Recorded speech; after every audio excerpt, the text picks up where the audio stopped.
In case you didn't know, this is National Pet Peeve Week, a week devoted to what you find especially annoying. And we asked you to comment on Facebook about some of your biggest pet peeves. Phil says he can't stand people who aren't on time. Things that involve driving were at the top of the list. Valerie mentioned people who don't move over to let you pass. I hear you, Valerie. And at least 3 people said people who don't use their blinkers. CBS 2's Emily Smith reports, though, that your pet peeve could actually reveal more about you than you think.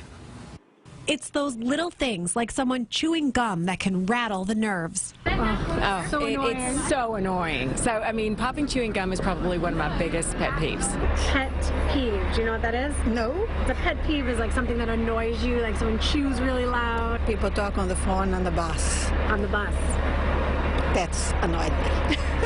You wish they would just be quiet. Yes. Speaking of noise, How about a cup of coffee when they go, you know, that bothers me. So you take a sip of your coffee, then you go, There you go. that bothers you. That is annoying. Yes, that's very annoying. Like many people, I have some pet peeves myself. I think the biggest one is when you say thank you to someone and they don't say you're welcome. For example, Carlos, thank you for doing such a great job shooting this story.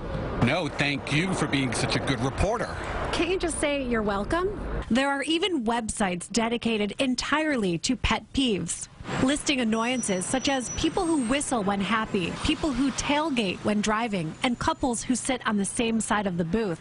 Dr. Alexis Conason says as a psychologist, she hears about pet peeves daily. She says it's often more about yourself than the other person, especially in relationships. Is it the chewing that's driving you crazy, or the little noise that your husband makes before he goes to sleep each night? Or is it something deeper about the relationship that you're having trouble with? Probably if your spouse stops chewing with his mouth open or whatever it is that's driving you nuts, something else is going to start driving you nuts about him. So it's kind of a losing battle. Conason says if it's really bugging you, use National Pet Peeve Week to express it in a way that is respectful and compassionate, but don't expect anything to change. On the Upper East Side, Emily Smith, CBS 2 News.